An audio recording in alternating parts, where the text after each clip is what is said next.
Salam, selamat pagi bersama saya Pendeta Esentan. Pada pagi ini saya mau bawa satu renungan dengan tema stres dan tekanan. Kenapa saya bawa renungan hari ini?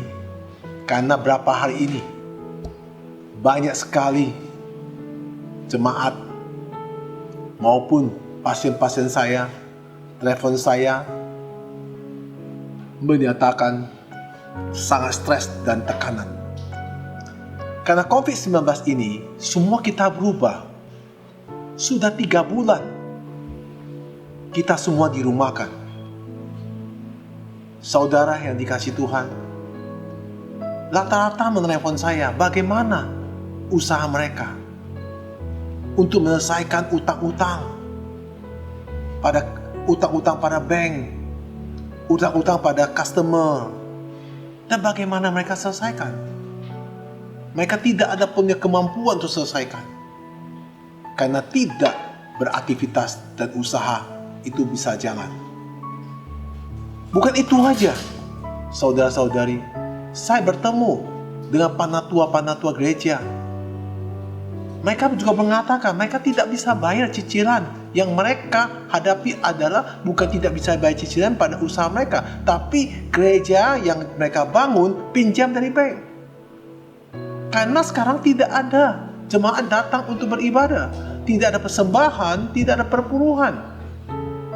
Ada juga yang saya dengar, gereja setiap bulan mengadakan perjamuan, itu anggur dan roti, mereka harus datang ke gereja ambil. Waktu ke gereja ambil, mereka harus kasih persepuluhan. Ada juga yang saya dengar di Australia, mereka dengan sangat dewasa rohani. Setiap persembahan itu mereka perpuluhan itu dengan kesadaran mereka transfer. Itu yang sangat luar biasa. Bermacam-macam yang saya dengar. Saudara-saudari, saya tidak tahu apa yang saudara alami pada hari ini di rumah. Saya juga tidak tahu apa yang harus saudara dengan sekarang lagi bergumul dalam situasi ini. Tapi pada ini saya mau ajak saudara untuk belajar agar stres dan tekanan itu hilang. Mari kita buka firman Tuhan di kitab Ibrani 12 ayat 3. Firman berkata, ingatlah selalu akan Dia yang tekun menanggung bantahan yang sehebat itu terhadap dirinya dari pihak orang berdosa, supaya jangan kamu menjadi remah dan putus asa. Yesus menanggung bantahan terhadap dirinya, tuduhan kepada dirinya yang sangat luar biasa. Maka Yesus mengatakan, janganlah kamu menjadi lemah dan putus asa. Kenapa Yesus katakan itu? Karena saudara harus tahu, ada 4 cara mengalahkan stres dan tekanan. Yang pertama, ketahuilah siapakah saudara di hadapan Tuhan. Di dalam kitab Yohanes 8 ayat 12, maka Yesus berkata pula kepada orang banyak, katanya, akulah terang dunia.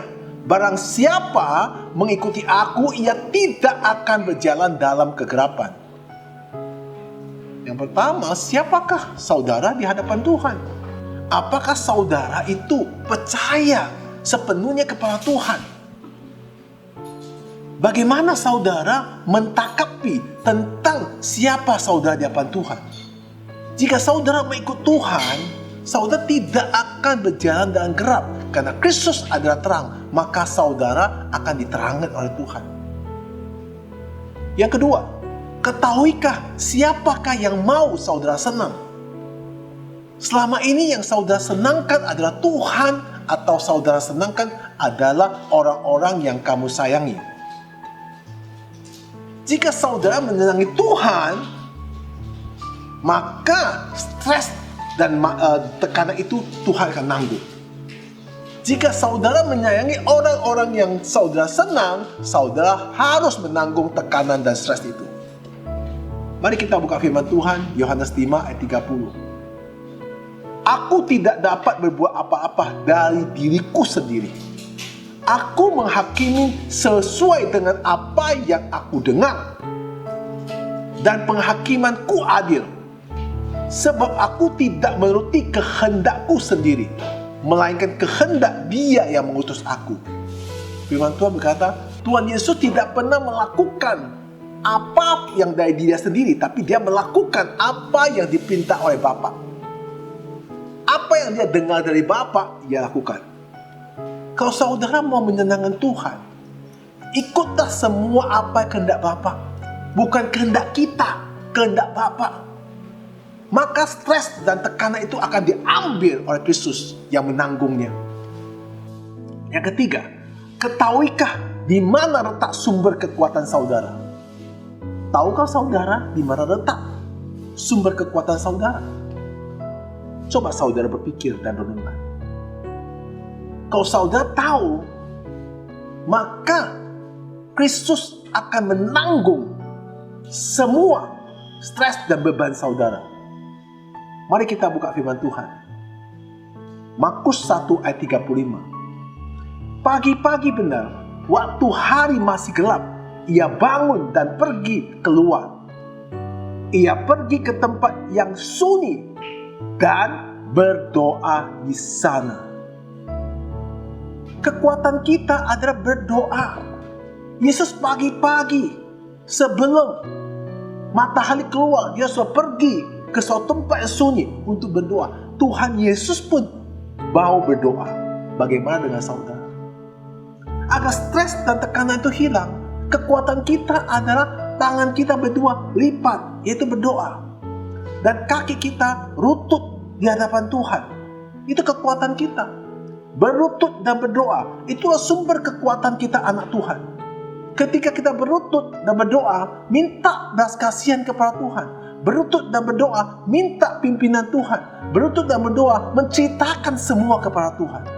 Tuhan akan mengambil semua stres dan tekananmu. Tuhan akan memberikan kelegaan kepada saudara. Berdoa dengan sampai memuji Tuhan. Menangis di bawah kaki Tuhan.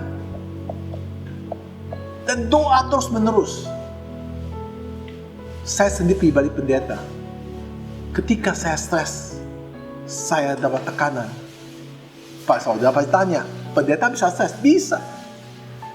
Karena saya manusia biasa.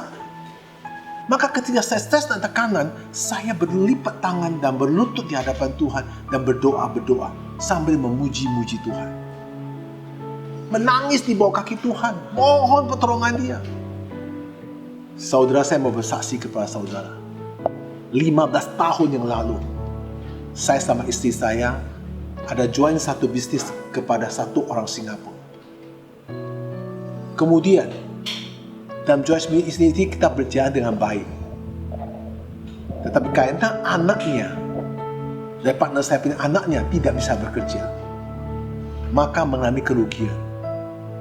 Akhirnya, kami dituntut untuk ganti rugi semua apa yang dia keluarkan. Sehingga dengan terjadilah perdebatan. Kita nggak mau ganti rugi karena salah anaknya. Dia nggak mau tahu apa yang dia keluar, dia harus minta ganti kita. Akhirnya kami membiarkan masa ini, kami pulang ke Indonesia. Akhirnya perkara itu masuk ke pengadilan. Kami tidak kenal orang Singapura, tidak mempunyai kenal koneksi siapapun. Akhirnya kita berserah. Akhirnya apa terjadi? Partner saya juga yang salah satu juga punya rumah di Singapura mau disita karena di pengadilan sudah memutuskan kita kalah. Maka kita memakai pengacara Jakarta untuk menyelesaikan masa itu. Pengacara Jakarta pun bohong kita. Akhirnya perkara diputuskan. Teman saya punya rumah mau disita di Singapura. Akhirnya saya berdoa pada Tuhan, berlutut di hadapan Tuhan. Kami tidak salah, kenapa harus terjadi pada kita seperti ini? Saya menangis di bawah kaki Tuhan. Akhirnya Tuhan memberikan firman kepada saya. Itu berangkat ke Singapura, cari pengacara. Pengacara siapa yang bisa menangani perkara kita? Sudah diputuskan pengadilan. Dia bilang, cari satu pengacara yang suaranya seperti harimau. Saya cari. Akhirnya gue dapat satu pengacara yang suara seperti harimau. Tapi pengacara yang kecil, bukan pengacara besar. Saya cerita kronologi kepada dia. Dia bilang gini sama saya, susah menang. Saya pikir nggak ada harapan. Dia bilang, ada satu harapan. Kamu, apa yang Bapak alami, maksud saya apa yang saya alami, ceritakan supaya direkam di dalam satu kaset. Nanti kasetnya saya kirim pengadilan. Moga-moga hakimnya mau dengar. Kalau hakim mau dengar, kesnya bisa dibuka kembali. Berarti harapan cuma 0,1%. Saudara dikasih Tuhan. Singkat cerita, kita berdoa tiap hari sampai 3 bulan. Betul, hakimnya mendengar kaset saya. Akhirnya kesnya dibuka. Setelah kes dibuka, pengacara maju. Akhirnya kita menang perkaranya semuanya. 1 sen pun tidak usah bayar. Akhirnya pengacara tanya, apakah kita mau tuntut dia balik? Kita bisa dapat uang. Istri saya bilang, dia tidak mau. Gak ada mustahil. Jadi berlutut dan berdoa, itulah kekuatan daripada saudara yang sudah Tuhan berikan kepada saudara. Saudara, renungkan semua ini agar stres dan tekanan saudara akan hilang, karena ada Tuhan Yesus Kristus yang selalu menyertai saudara. Tuhan Yesus memberkati. Bersama saya Pendeta Asentan. Amin.